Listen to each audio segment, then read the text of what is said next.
or not. This is because the Biden administration assesses that Iran's nuclear program will have become so advanced that re-entering the 2015 nuclear accord will provide no benefits to U.S. and global national security. In the years since Trump withdrew from the deal, Iran has enriched uranium, the key component in a bomb, so extremely high levels of purity. Negotiations are paused as Iranian diplomats travel back to Tehran to consult with the hardline ruling government. If Iran takes the deal, virtually all U.S. sanctions imposed by Trump administration will evaporate, giving the regime access to billions of dollars of cash. Is that a concern to you with what's going on there with Iran? I mean, it is, but I also think, this is kind of to Adam's question of involvement, is that you really have to decide, do we want them or are we okay with them having this or are we not? If the answer is we're not and we need to stop it, then as a country you have to decide we will do what is necessary to prevent that, whatever that is, right? Is that if it's that red line, like, hey, Iran cannot have the capability to have any nuclear capacity whatsoever. If that means that we carpet bomb, the facilities, whatever it takes, intelligence-based, wise, is that's what you do. No different than Afghanistan, Iraq, World War II, whatever. Is that, to me, the cat and mouse aspect of the negotiations and the accords and the peace deals and the cash and all these other things are kind of a distraction. In that you just have to ask yourself, are we going to sit on the sideline while they do it or not?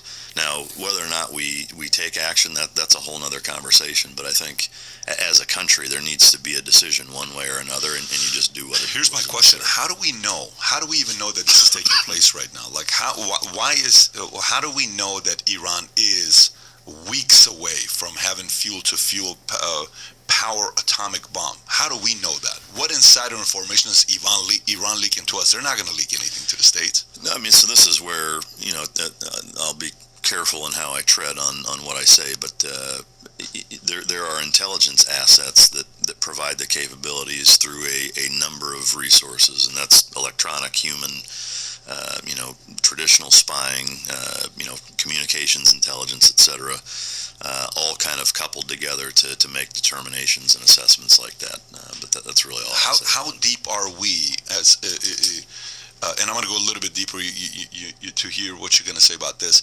How deep is U.S., whether you want to put CIA or whatever you want to call it, in Iran to constantly gather intel and send it to us? Are we pretty involved heavily there, or it's mild?